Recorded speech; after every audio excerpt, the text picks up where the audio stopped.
بسم اللہ الرحمن الرحیم۔ ناظرین، آپ دیکھ رہے ہیں پروگرام فکر و خیال عبداللہ نعیم کے ساتھ۔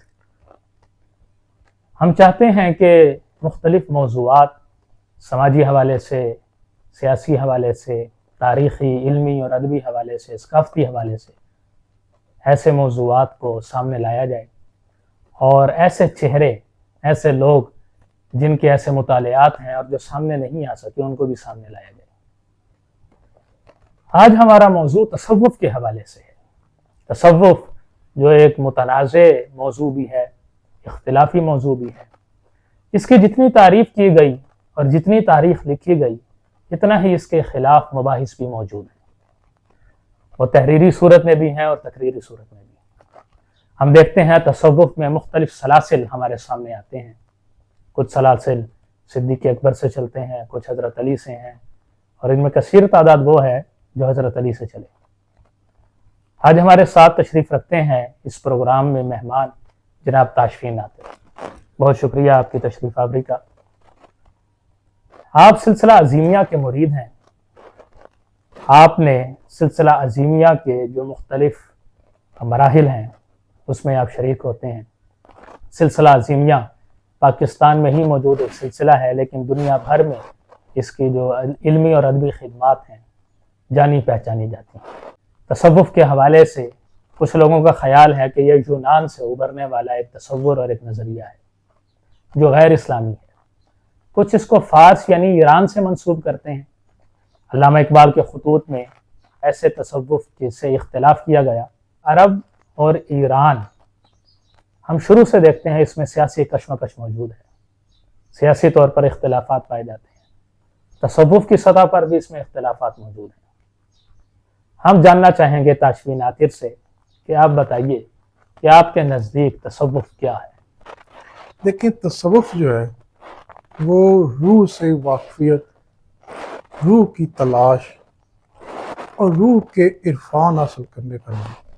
اچھا، یعنی تصوف میں ہم جب ظاہری اس کے وظائف ہوں یا اس کے روحانی وظائف ہوں، مقصد ہوتا ہے کہ آپ اپنی روح کو، اپنے نفس کو، اپنی ذات کو پہچانیں۔ دیکھیے، جب اللہ پاک نے روز ازل فرمایا کن فیکون، تو تمام ارواح جو ہیں ان کا وجود ممکن ہو، اور اللہ پاک نے ان تمام روحوں سے کلام کیا، ارسطو بربکم، یعنی تمہارا رب کون ہے؟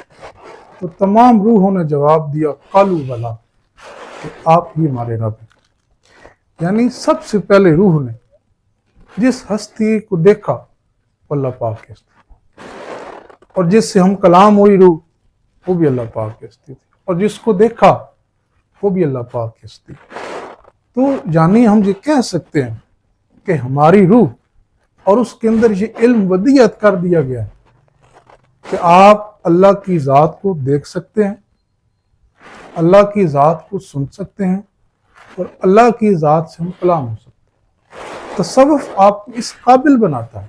یہ ایسا طرز فکر ہے، طرز زندگی ہے جو آپ کو مشاہدوں کے مختلف مراحل سے گزار کر اس مقام تک لے جاتا ہے جس کا بھی ہم نے ذکر کیا۔ عموماً یہ سوال کیا جاتا ہے کہ اسلام میں یا رسالت مآب الصلاۃ والسلام کے زمانے میں یا صحابہ کرام کے زمانے میں جی، تصوف کیوں نہیں تھا، یا تھا تو کس صورت میں تھا؟ عبداللہ بھائی، سوال یہ ہے کہ جب سورج اپنی آب و تاب کے ساتھ، اوج کمال کے ساتھ کھڑا ہو، تو پھر چھوٹے چھوٹے لیمپ، چھوٹے چھوٹے بلب، چھوٹی چھوٹی روشنیاں، چراغ سورج کا مقابلہ نہیں کر سکتے۔ تو یعنی سرکار دو جہاں کی جو ہستی ہے وہ ایک سورج کی طرح، ایک روشن چاند کی طرح ہے۔ تو صحابہ کرام جو اس سورج اور چاند کی روشنی سے ڈائریکٹ مستفید ہو رہے ہیں، اپنی روحوں کو پہچان رہے تھے، اپنی ذات کو پہچان رہے تھے، اور اس مقام تک پھر پہنچ گئے جس کو اللہ پاک نے کہا کہ میں ان سے راضی ہوں اور یہ مجھ سے راضی ہوں۔ دیکھیں، جب خلفائے راشدین کا زمانہ گزرا، تبع تابعین کا زمانہ گزرا، تو پھر بہت سارے سیاسی، سماجی، مذہبی انتشار کا زمانہ رہا۔ تو پھر اس عہد کے جو سمجھیں کہ علماء باطن تھے، علماء حق جو تھے، جو اللہ کے دوست تھے، جو اللہ کے فقیر تھے، جو صوفی تھے، انہوں نے فیصلہ کیا کہ یہ ایک بہت روحانی اور قیمتی ورثہ ہے، یہ کہیں ضائع نہ ہو جائے۔ جو طرز فکر انبیاء کرام کی طرز فکر تھی، جو رسالت مآب الصلوۃ والسلام کی طرز فکر، اس کو آگے لے کر چلنے کے لیے انہوں نے تصوف کا اور تصوف کے اصولوں کا ایک علم جو ہے وضع کیا۔ ٹھیک ہے، یعنی میں جو سمجھا ہوں آپ کی بات سے، اس کی جو تاریخ ہے اس کا آغاز آپ نے عالم روح سے، جب انسان ابھی عالم وجود میں نہیں آیا، عالم جسد میں نہیں ہے، وہاں سے شروع کیا، ایسے ہی اور اس کی آپ نے دلیل قرآن کی آیت الست بربکم کو بنایا، اور روح امری ربی ہے۔ اور مجھے یاد پڑتا ہے کہ مثنوی مولانا روم میں جو پہلا شعر ہے وہ بھی روح کے حوالے سے ہے، بشنو از نئے چوں حکایت نہیں کند، بس جدائی ہاں شکایت نہیں کند۔ یہ روح شکایت کرتی ہے اپنی اصل سے ملنے کی طرف، لوٹنے راجیون کا ایک مرحلہ ہے، ایک سفر ہے۔ اور آقا علیہ السلام کے زمانے کے بعد جو ہے اس کا، یعنی آپ کی نظر میں باقاعدہ آغاز بنو امیہ اور بنو عباس کا جب زمانہ آتا ہے اور انتشار پھیلنے لگ جاتا ہے امت میں، اور بہت سے اختلافات جنم لیتے ہیں، اس وقت علماء باطن کی ایک جماعت موجود تھی اور انہوں نے اس سلسلے کو آگے بڑھایا۔ یہ بتائیے کہ تصوف دراصل کسی وظیفے کا نام ہے، ظاہری چیز ہے، عوام کی چیز ہے، عوام کی سطح پر ہے، یا خواص سے متعلق ہے؟ اور اگر یہ خواص سے متعلق ہے تو خواص ایسا کیا عمل کرتے ہیں کہ ان کو صوفی کہا جائے، یا اس درجے یا اس سفر پہ چلے جائیں کہ وہ صوفیاء کا ایک سفر یا ایک منزل ہوتی ہے؟ دیکھیں عبداللہ بھائی، جب اللہ پاک نے یہ فیصلہ کیا کہ میں انسان کو تخلیق کروں، تو سب سے پہلے اعتراض ہوا فرشتوں نے کہ انسان کی فطرت میں ہے کہ یہ دنیا میں شر پھیلائے۔ اللہ پاک نے فرمایا کہ جو میں جانتا ہوں تو تم نہیں جانتے۔ تو اللہ پاک نے آدم کی روح کے اندر ایک علم ودیت کیا، جسے کہتے ہیں علم الاسماء۔ ٹھیک ہے، جو علماء دین ہیں وہ کہتے ہیں کہ یہ جو علم الاسماء ہے یہ اشیاء کا علم ہے، چیزوں کا علم۔ علماء باطن کہتے ہیں کہ وہ صرف اشیاء کا علم نہیں ہے، یعنی سمجھانے کے لیے کہ میرے سامنے گلاس پڑا ہے، ٹیشو پڑا ہے، کیمرہ لگا ہوا ہے، اس بنیاد پہ صرف فرشتوں نے سجدہ کر دیا آدم کو کہ وہ صرف یہ جانتے تھے کہ یہ چیزیں، یعنی ہماری فطرت میں، آدمیت میں، انسانیت میں اللہ پاک نے علم ودیت کیا، اور وہ علم ہے علم الاسماء۔ تو جب ہم تصوف میں آتے ہیں اور اپنے اندر جھانکتے ہیں، اپنی روح میں دیکھتے ہیں، روح میں غوطہ زن ہوتے ہیں، تو ذات، وہ جو ذات ہے جس کے اندر علم رکھا گیا، وہ متحرک ہو جائے، یعنی وہ باطنی علوم تھے، وہ بات ان کے اسما سکھائے گئے۔ دیکھیں عبداللہ بھائی، یہ کس طرح ہے سمجھانے کے لیے کہ جب ہم میڈیکل کا مطالعہ کرتے ہیں، بیولوجی کا مطالعہ کرتے ہیں، تو اس میں یہ کہا جاتا ہے کہ انسان جو ہے وہ اپنی شکل و شباہت، اپنے عادات و خصائل، اس طرح کی تمام چیزیں اپنے والدین کی طرف سے لیتا ہے۔ جی، ایک یہ علم۔ دوسرا میں کہا جاتا ہے کہ کچھ چیزیں آپ ماحول سے سیکھتے ہیں، لیکن وہ ایک علم جو آدم کے اندر رکھ دیا گیا تھا، جسے علم الاسماء کہتے ہیں۔ اب استاد کیا کرتا ہے، صوفی کیا کرتا ہے، وہ پہلے ایسے لوگوں کو دیکھتا ہے جس کے اندر یہ روح کو جاننے کی تڑپ ہو، جو آپ نے خواص کا ذکر کیا، یعنی خواص کے اندر وہ جذبہ ہوتا ہے کہ وہ روح کو جاننے، روح کو پہچاننے، یعنی روح کو پہچاننے کو مطلب خدا کی ذات کو پہچاننے کا کیا ہے، شوق و ذوق ہوتا ہے، اصل تک کا سفر۔ اصل میں۔ تو وہ پھر کیا کرتا ہے استاد، اس علم کو کیا کرتا ہے، متحرک کرتا ہے، یعنی سمجھانے کا۔ آپ کے موبائل میں بہت ساری ایپس ہوتی ہیں کہ پلے اسٹور ہے، اس میں آپ جو مرضی ایپ اس کو ڈاؤن لوڈ کر سکتے ہیں۔ تو جو جانتا ہوتا ہے ایپ کو ڈاؤن لوڈ کرنا، انسٹال کرنا، وہ استاد ہوتا ہے۔ وہ آپ کی روح کے اندر اس علم کو کیا کرتا ہے، ایکٹیویٹ کرتا ہے، آپ کے اس علم کو متحرک کرتا ہے۔ تو یہ تصوف کا پیغام۔ گویا صوفی جو ہے وہ پالش کرتا ہے انسان کے اندر جو باطنی ایسی قوتیں ہیں، ان کو پالش کرتا ہے اور ان کو سامنے لے کر آتا ہے۔ اور صوفی جو ہے یا تصوف جو ہے، اگر چند نکات میں ہم بیان کرنا چاہیں تو وہ کیا ہے؟ یعنی وہ کچھ اخلاقی ایسی صلاحیتیں ہیں یا انسان سے یا دنیا سے کٹ آف ہونا، جیسے کہا جاتا ہے کہ جو تصوف ہے وہ تو دنیا سے کٹ آف ہونے کا نام ہے اور جنگل میں چلے جائیں، یا وہ ایک ہمارے ہاں برگد کا جو تصور ہے کہ صدارت کے ساتھ بھی جس کو جوڑا جاتا ہے، اور ہندو متھ میں بھی یہ تصور ہے، اور ہم دیکھتے ہیں ہمارے ہاں بھی بہت سے ایسے لوگ ہیں، مثلا یوگا کا تصور ہے درخت کے نیچے بیٹھ کر اور جنگل میں یا بلند پہاڑ پہ جا کے ایک تصور ہے، اور وہ پھر سانس کا کھینچنا اور پھر ہلکا ہونا اس کو نکالنا، ایسا تصور ہے۔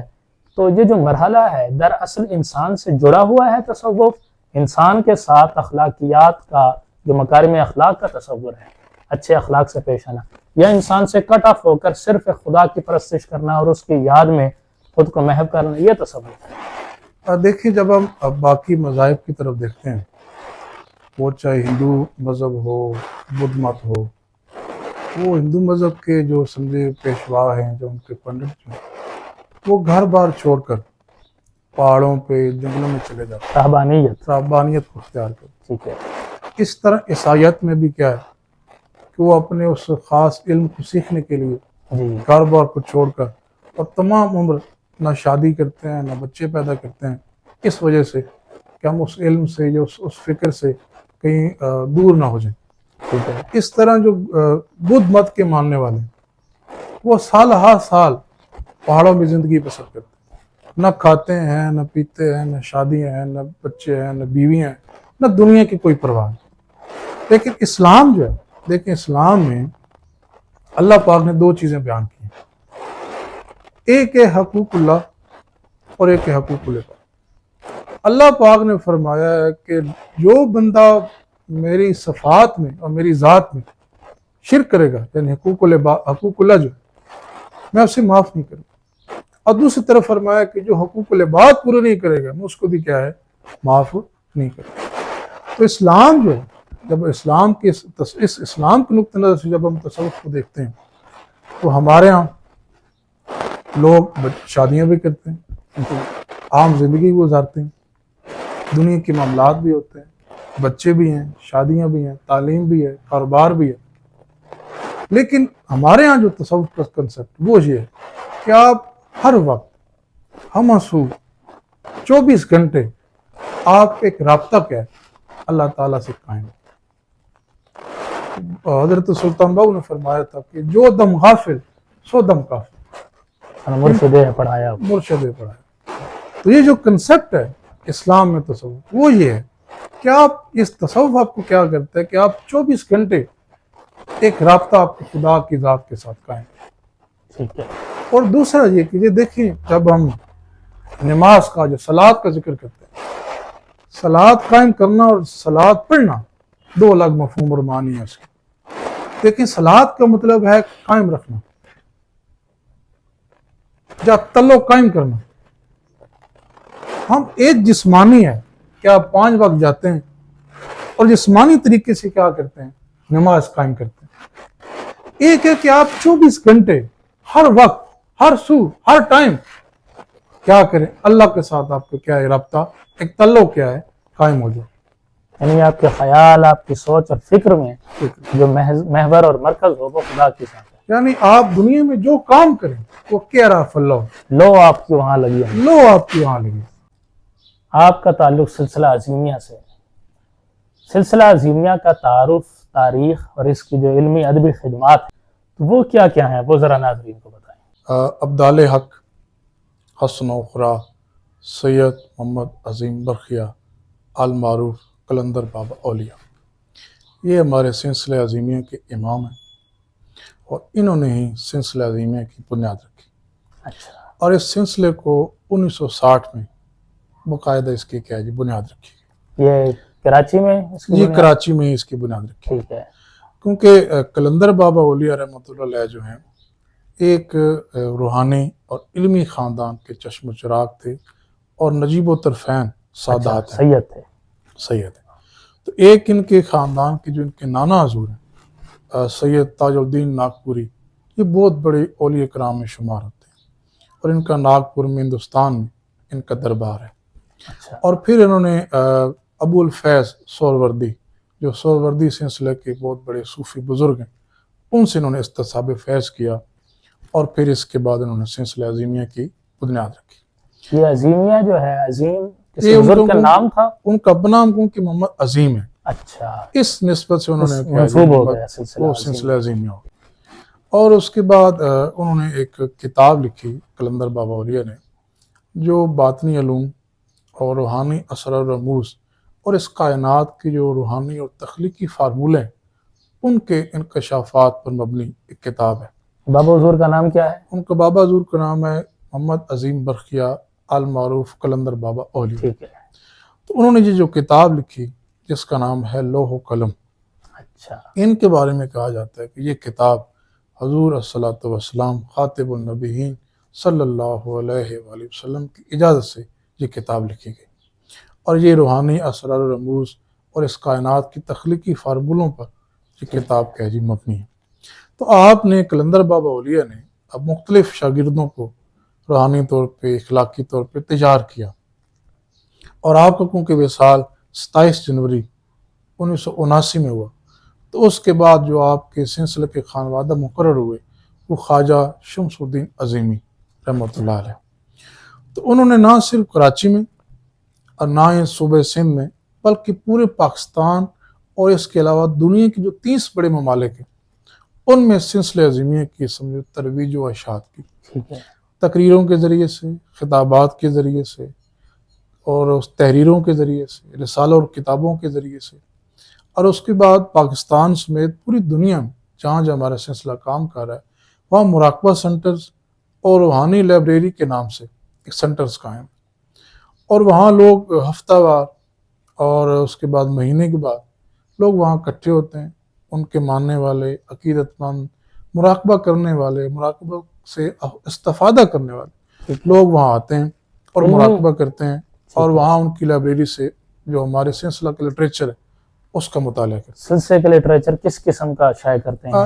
ایک تو ہمارا سمجھی ماہانہ 2 رسالے ہیں جو تقریباً کئی دہائیوں سے وہ چل رہے ہیں۔ اچھا، ایک ہے روحانی ڈائجسٹ، وہ تقریباً 30-40 سالوں سے وہ ہر ماہانہ وہ شائع ہوتا ہے، اور ابھی کچھ سال پہلے ایک اور رسالہ بابا جی نے جو ہے شائع کیا وہ ہے قلندر شعور، یہ شمس الدین عظیمی یہ صاحب نے؟ شمس الدین عظیمی صاحب نے یہ علمی خدمات جو ہیں اور روحانی خدمات کر رہے ہیں۔ اس کے بعد حضور خواجہ صاحب کی جو سمجھے کتابیں ہیں، جن میں ان کی کتاب ہے احسان و تصوف، یہ پاکستان کی مختلف یونیورسٹیوں میں ایم اے اسلامیات اور ایم فل اسلامیات کے کورس میں شامل ہے۔ صحیح، اور اس کے بعد ایک مراقبے پہ کتاب ہے، اس کا نام بھی مراقبہ ہے۔ اور اس کے بعد ایک نیا انہوں نے جو کام کیا وہ ہے رنگ و روشنی سے علاج، یعنی رنگ بھی ہیں، روشنی بھی ہے۔ تو انہوں نے روحانی طور پہ مشاہدہ کیا، جدوجہد کی روحانی طور پہ، اور ایک علاج دریافت کیا امت کے لیے، لوگوں کے لیے۔ یہ علاج جسمانی ہے یا روحانی؟ یہ جسمانی ہے، یہ روشنی سے مطلب یہ جو لائٹ ہے فزیکلی جو ہمارے ہاں، یعنی سورج اور چاند کی جو روشنی ہے، یعنی فطری جو فطرتی روشنی جو ہے اس سے، اور فطرتی جو کیسے رنگ ہے، ممکن ہوگا، کس طرح سے کرتے؟ یہ جو پورا ہمارا وجود جو ہے یہ روشنیوں کا مجموعہ ہے، اچھا، چاہے وہ جسمانی اور چاہے روحانی۔ بابا جی فرماتے ہیں کہ ایک تو جو مادی جسم ہے، اس جسم کے اوپر کم و بیش 6 ایسے اور جسم ہیں جو روشنی پر مبنی ہیں۔ کسی کا نام اورا ہے، اچھا، کسی کا نام نسمہ ہے، کسی کا نام ہمزاد ہے۔ صحیح، تو یہ مختلف وہ جو ہمارے اوپر جسم کام کر رہے ہیں وہ روشنی کے جسم، ٹھیک ہے، اور انسان ایک روشنی کا مجموعہ ہے۔ تو خواجہ صاحب نے یہ کوشش کی کہ دیکھیں جب انسان جسمانی طور پہ بیمار ہوتا ہے تو اس کا مطلب ہے پہلے جو اٹیک ہوتا ہے بیماریوں کا وہ اورا پر ہوتا ہے، اچھا، وہ جسم مثالی پر ہوتا ہے، وہ جسم نورانی پر ہوتا ہے، وہ نسمہ پر ہوتا ہے۔ اس کے بعد اس کا اثرات جو ہیں فزیکلی وہ کان و مدار ہوتے ہیں انسان کے جسم پر۔ تو ان کا کہنا ہے، جس طرح ہمارے یہاں یہ بڑا مشہور ایک جملہ ہے کہ انسان 2 وجہوں سے بیمار ہوتا ہے، ایک خیال کا غیر متوازن ہونا اور دوسرا خوراک کا غیر متوازن۔ ٹھیک ہے، تو بیماریوں کا سب سے پہلا اٹیک کیا ہے؟ انسان کے روحانی جسم پر ہوتا ہے۔ صحیح، تو اس بنیاد پہ انہوں نے کیا ہے کہ دیکھا ہے کہ جس انسان میں اس روشنی کی کمی ہے اور اس روشنی کی زیادتی ہے تو ایک بیماری اس سے وجود میں آتی ہے۔ تو انہوں نے روحانی اس فطرتی روشنی کے ذریعے سے ایسے کلر اور روشنی کا امتزاج بنا کر لوگوں کا علاج کرتے ہیں۔ امتزاج بنتا کیسے ہے؟ میرا سوال یہ ہے۔ سوال یہ ہے کہ میں اس کا ایک عام آپ کو مثال سے ہمارے پاس پانی پڑا ہے ٹھیک ہے، اور آپ کی سمجھی بیماری ہے پیلے رنگ کی، سورج کی روشنی آ رہی ہے زمین پر ہم وقت آ رہی ہے، اور جو ہمارے پاس پانی پڑا ہے وہ سادہ، اس کا کوئی رنگ نہیں، کوئی اس کا سمجھ ذائقہ نہیں، تو ہم اس کے اوپر کیا کرتے ہیں کہ اس میں جس سمجھے کہ اس بندے کا کیونکہ علاج نیلی روشنی سے ہو سکتا ہے یا پیلی روشنی سے ہو سکتا ہے یا اس میں سرخ رنگ سے ہو سکتا ہے، تو اس کے مطابق اس کے اوپر کیا کرتے ہیں کور لگا کر، جو ریڈ کلر کے جو پیپر ہوتے ہیں وہ لگا کر، یعنی اس گلاس سے میں روشنی- پانی ہے اور اس کے اوپر کور کر دیا جائے۔ ہاں جی، تو وہ پھر کور کیا ہوتا ہے کہ سورج کی روشنی اس گلاس پر اس پانی پہ پڑتی ہے اور وہ اس کور سے گزر کر پانی میں داخل ہوتی ہے وہ روشنی، ٹھیک ہے، تو اس طرح وہ روشنی کیا کرتی ہے ایک ڈائریکٹ آ رہی ہے، وہ اس پیپر پہ پڑتی ہے اور پیپر سے وہ کشید کر کے آگے پانی منتقل ہوتی ہے، وہ پھر پانی لوگوں کے لیے وہ مؤثر ہو جاتا وہ ہے۔ مؤثر ہو جاتا اس میں پیپر کا بھی کوئی خاص اہمیت ہے؟ پیپر کی وجہ سے ہی ہے؟ ہے۔ پیپر یعنی کی پیپر کا بھی کوئی رنگ ہونا چاہیے؟ پیپر کا رنگ ہونا چاہیے، وہ پیپر جس رنگ کا ہوگا سمجھے وہ اس کے اندر وہ پانی کا جو سمجھے ٹیسٹ ہے یا پانی کی جو تاثیر ہے وہ اس سے تبدیل ہو جائے۔ تو آپ نے بتایا کہ کسی کا علاج نیلے سے ہو سکتا ہے، کسی کا، گویا پہلے یہ تشخیص کی جاتی ہے پہلے کہ کس رنگ سے ہوگا اس کا۔ ایسے ہی ایسے ہی ایسے ہی تو یہ کیا مطلب ہے اس کے، یا کوئی خفیہ طور پر انڈوری کام ہوتا ہے؟ کچھ نہیں، لوگ یہ ہیں جو کرتے ہیں یا ان کے مریدین ہیں جن کو یہ وظیفہ بتایا جاتا ہے اور وہ اپنا علاج کرتے ہیں؟ یہ پاکستان میں نہیں بلکہ امریکہ میں، برطانیہ میں، کینیڈا میں اور دوسرے دوسرے جو ممالک ہیں خلیجی ممالک، ان میں یہ کیا ہے یہ رنگ روشنی کے سنٹرز ہیں، اچھا، اور یہ لوگ وہ ہیں جنہوں نے بابا جی کی کتاب کو پڑھا، بابا جی کے اس نظریے کو سمجھا اور پھر بابا جی سے سیکھا اور ان کو پریکٹس کیا، پھر ان کو اجازت ملی۔ خاص لوگ ہیں خاص جو یہ کرتے ہیں، یعنی جو سمجھے کہ جنہوں نے محنت کی اس کام اس نظریے پہ، جن کو سمجھ آئی، ظاہر ہے ایک سبجیکٹ ہے یہ۔ سبجیکٹ ہے کیونکہ یہ میڈیکل سے جڑا ہوا ہے، تو پھر اس وجہ سے جن لوگوں نے محنت کی اس کام پہ، اس چیز کو سمجھا، اس نظریے کو سمجھا، ٹھیک ہے، وہ پھر اس ملک میں اور ملک کے باہر بھی سنٹرس بنا کے لوگوں کا صحیح، رنگ و روشنی سے وہ کیا جی علاج کرتے ہیں۔ ٹھیک ہے، چلیں۔ آپ نے ذکر کیا مراقبے کا، مراقبے پر شمس الدین عظیمی صاحب کی کتاب ہے، تو مراقبے کے حوالے سے ہم دیکھتے ہیں مختلف سلاسل میں اس کا ذکر ہے۔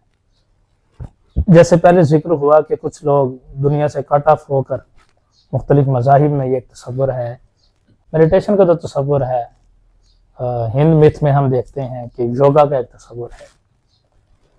بہرحال جو آپ کے سلسلے میں تصور ہے وہ کیا تصور ہے؟ چونکہ ہم مختلف سلاسل میں اس کے درجے اور مرحلے بھی دیکھتے ہیں، مثلا سلسلہ نقشبندیہ اور بھی کئی سلاسل ہیں، اور بزرگوں کے جو اذکار اور بعض ہیں ان میں کچھ لطائف ہیں جن کا ذکر ملتا ہے۔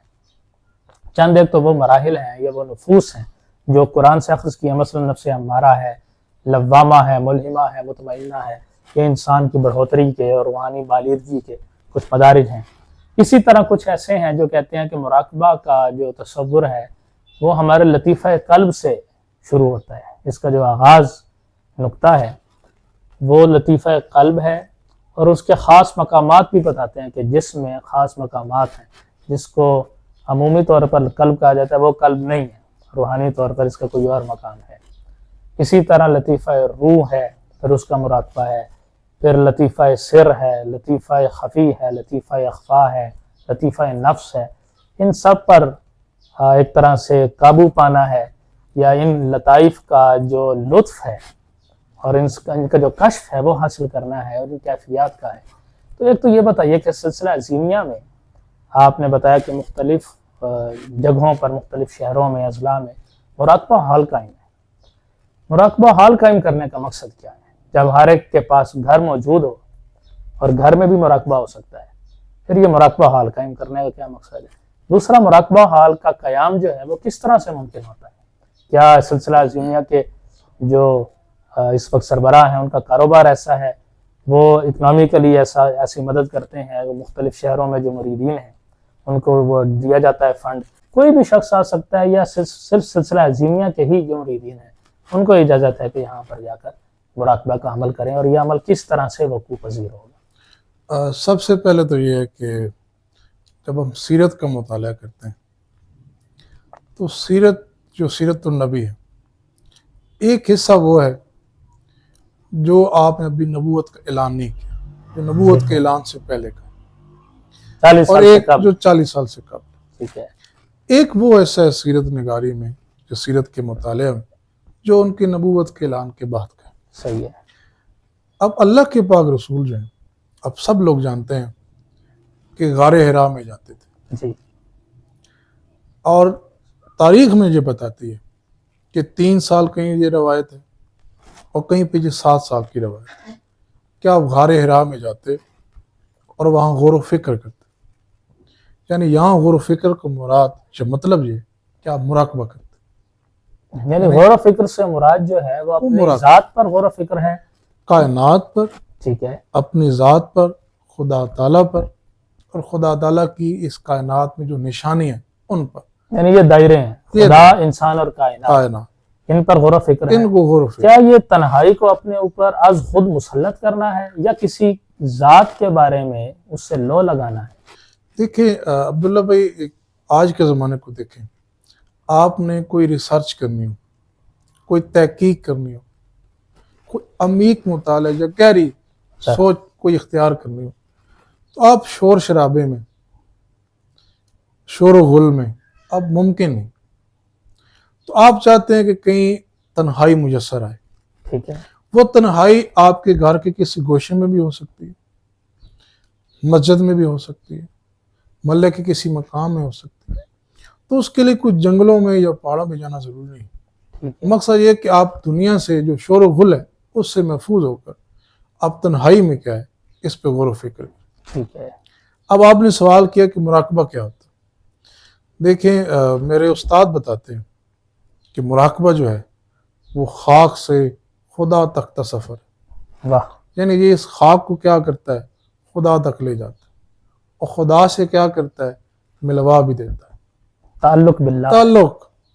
تعلق قائم کروا دیتا ہے. تو مراقبے کا مطلب ہوتا ہے نگرانی کرنا. اچھا. اور نگرانی کس چیز کی؟ آپ کے ذہن اور آپ کے ذہنی اعمال اور آپ پہ جو خیالات آ رہے ہیں ان کی نگرانی. ویسے تو خیالات ہم وقت لاکھوں میں، کروڑوں میں آ رہے ہیں. کچھ خیالات آپ کی زندگی کے لیے، آپ کی سوچ کے لیے، آپ کے معاملات کے لیے ہوتے ہیں، کچھ غیر ضروری ہوتے ہیں. تو مراقبہ سب سے پہلے کیا ہے کہ آپ کے ان خیالات کی کیا کرتا ہے، نگرانی کرتا ہے. پھر مراقبے کا مطلب ہے کسی ایک خیال میں بے خیال ہو جانے کا نام مراقبہ ہے. کسی ایک نقطے پر یکسوئی حاصل کرنے کا نام. خیالات کی نگرانی سے مراد آپ کے جو مختلف وسوسے ہیں ان پر قابو پانا ہے. قابو پانا ہے. ٹھیک ہے. دیکھیں آپ جس طرح ہم جو پہلے گفتگو کر رہے تھے کہ آپ کا ایک تعلق خدا سے قائم ہو رہا ہے جی. تصوف میں اور مراقبہ میں، تو شیطان کیا کرے گا، آپ کو ایسے خیالات جی بھیجے گا جس سے آپ کو وہ تعلق کیا ہے، کیونکہ اسے تو نہیں پسند کہ آپ کا تعلق ہے خدا سے قائم ہو جائے. تو آپ مراقبہ، صاحب مراقبہ کیا ہے، اس پہ یہ کنٹرول ہو جاتا ہے کہ وہ خیالات پہ جو ہے وہ سمجھے کنٹرول کر لیتا ہے. ٹھیک ہے. اور دوسرا یہ ہے کہ جو آپ نے بات کی کہ سنٹرز بنانے کی جی. اور اس طرح اس مراقبہ روایت حال. کی، مراقبہ حال کی. دیکھیں بعض ہمارے شہروں میں سمجھے کافی زمین پہ مراقبہ حال بنائے گئے. ہم یہ سمجھے کہ ایک مرکز ہے ہمارے سلسلہ کے، ٹھیک ہے. جن کو ہم نے مراقبہ حال کا نام دیا. وہاں مساجد بھی ہیں، وہاں دسترخوان کے اہتمام ہے، وہاں لائبریری بھی ہے، وہاں ایک مراقبہ حال ہے. یہ ہفتہ وار اور مہینہ وار ہمارے جو چاہنے والے، ہمارے سلسلے کے لوگ، ہمارے بہن بھائی وہ آتے ہیں اور وہ وہاں مراقبہ بھی کرتے ہیں، کیونکہ وہاں ایک سکون ہے، شور و غل نہیں، ایک ادب و احترام ہے، پھر ایک روحانی ماحول ہے. یعنی یہ اجتماعی مراقبہ ہوتا ہے. ایک اجتماعی مراقبہ بھی ہوتا ہے، یعنی سارے احباب، سارے دوست احباب، سارے بہن بھائی بیٹھ کر وہ مراقبہ کرتے ہیں. ٹھیک ہے. اور انفرادی بھی ہو سکتا ہے. یہ 24 گھنٹے کھلے ہیں، جب آپ چاہیں جو بھی آنا چاہے. دیکھیں ایک اور چیز بھی ہے. ٹھیک ہے. کہ ہمارے سلسلے میں کوئی ایک مسلک کا یا ایک مذہب کا یا ایک رنگ کا یا ایک قوم کا انسان، سب کے لیے دروازہ کھلا ہے. سب کے لیے دروازہ کھلا ہے. کیونکہ ہم، ہمارے خواجہ صاحب جو ہیں وہ دنیا میں آدم ڈے مناتے ہیں. اچھا تو ہم تو انسانیت کی بات کرنے والے. جب آدم کی اولاد ساری کائنات ہے، سمجھو سارے انسان ہیں، تو پھر وہ اس فیض سے، اس طرز فکر سے تمام لوگوں کو مستفید کرنا چاہتا تصوف کی مثال بھی سورج سے دی جاتی ہے کہ وہ ہر ایک پر اپنی روشنی کرتا ہے، ہے. روشنی کرتا. یہ وسیع المشرب ہونا چاہیے صوفی کو. ایک اور چیز جو میں آپ کو بتاؤں مراقبے کے حوالے سے، دیکھیں جب ایک مرید جو ہے مراقبہ کرتا ہے تو جو اس کا گرو ہے، جو اس کا مرشد ہے، جو اس کا استاد ہے، جو اس کا پیشوا ہے، ٹھیک، تو اس استاد، اس مرشد کے اندر انوارات ہیں، ٹھیک ہے، اس کا علم ہے، اس کی علمی طرز فکر ہے، تو وہ روشنی اور نور کے ذریعے سے، وہ جو ہم کہتے ہیں کہ سینہ بسینہ علم منتقل ہوتا ہے. تو مراقبے میں کیا ہوتا ہے کہ آپ کو استاد کی وہ طرز فکر، استاد کا وہ ذہن، استاد کا وہ علم لدنی، استاد کی وہ روحانی طرز فکر، علم الاسماء، وہ آپ کے اندر کیا منتقل ہوتا ہے. یعنی آپ مراقبے میں تصور شیخ کرتے ہیں. تصور شیخ کا بھی مراقبہ کیا جاتا ہے. ٹھیک ہے، بالکل ایسا. یعنی ایک مرحلہ اس کا یہ ہے، ایک مرحلہ تصور شیخ کیا جائے، اور پھر جو اللہ نے شیخ کے سینے پر جو انوارات اور تجلیات اتارے ہیں اس سے حصول ہے فیض رسانی ہے. اکتساب کرنے کا یہ ایک عمل ہے. یعنی یہ اس طرح سے اگر میں کہوں کہ یہ نیت ہے کہ جب آپ مرکوز کرتے ہیں اپنے آپ کو، اپنی سوچ اور خیال کو، تو مراد یہ ہوتا ہے کہ یا اللہ جو تیرے انوار و تجلیات شیخ تک پہنچے ہیں، شیخ کے ذریعے. کوئی شیخ ایک وسیلہ ہے، وسیلہ، اس وسیلے کے ذریعے آپ خدا تک پہنچے. ایک اور بات میں کلیئر کرتے چلوں، جب تصور شیخ ہم کرتے ہیں تو اس کا مطلب ہے کہ اس کے ظاہری وجود کو نہیں دیکھ رہے. اچھا، یہ اس کے خد و خال، اس کے نقش و نگار نہیں، بلکہ اس کی روح میں، اس کے اندر، اس کے دل میں، سینے میں جو طرز فکر ہے، جو انبیاء کرام کی طرز فکر، جو اللہ کے پاک رسول کی طرز فکر، جو اللہ پاک کی طرز فکر، وہ جو انوارات ہیں ان کا حصول ہوتا ہے، نہ کہ اس پیر کی کسی جسمانی جو کسی خد و خال کو کوئی مراقبہ ہوتا ہے. اچھا، بعض سلاسل میں ہم نے دیکھا ہے کہ وہ ذکر خفی کرتے ہیں. ایک ان کا کنسپٹ ہے کہ زبان سے ذکر نہیں کرنا، اور اس کا طریقہ کار وہ بتاتے ہیں کہ سانس کے ذریعے سانس کھینچنا ہے اور پھر واپس لانا ہے. تو وہ یعنی اللہ ہو کا جو ایک ورد ہے سانس کی آواز کے ذریعے کرتے ہیں. تو کیا آپ کے ہاں بھی یہ سانس کی آواز کا کنسپٹ ہے یا بالکل سکون ہے؟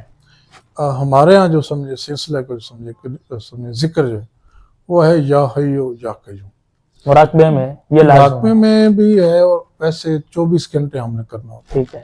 اب اس میں یہ وہ بابا جی کہتے ہیں کم از کم 8 گھنٹے آپ روزانہ جو ہے نا یا حیو یا قیوم کا ذکر کریں. ٹھیک ہے. اب جب یا حیو کہہ رہے ہیں تو ایک دفعہ ہم نے اندر سانس لی، ایک دفعہ باہر سانس لی. پھر جب ہم یا قیوم کہہ رہے ہیں تو پھر بھی ایسا ہی ایک اس میں سانس بھی شریک ہے.